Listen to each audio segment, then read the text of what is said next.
大家好，歡迎嚟到網絡101。你依家上網用緊嘅 WiFi 背後到底發生緊咩事呢？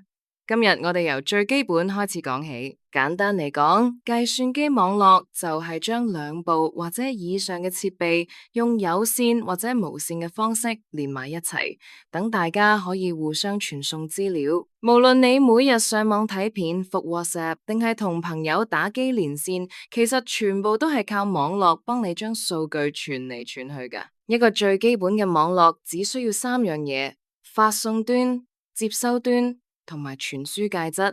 傳輸介質可以係網線、光纖，甚至係無線電波。網絡嘅規模可以好唔同，細至你屋企嗰部 WiFi router，大到連接全球幾十億部電腦嘅互聯網，其實都係同一個原理。學識網絡就等於學識呢個數碼時代嘅基礎語言。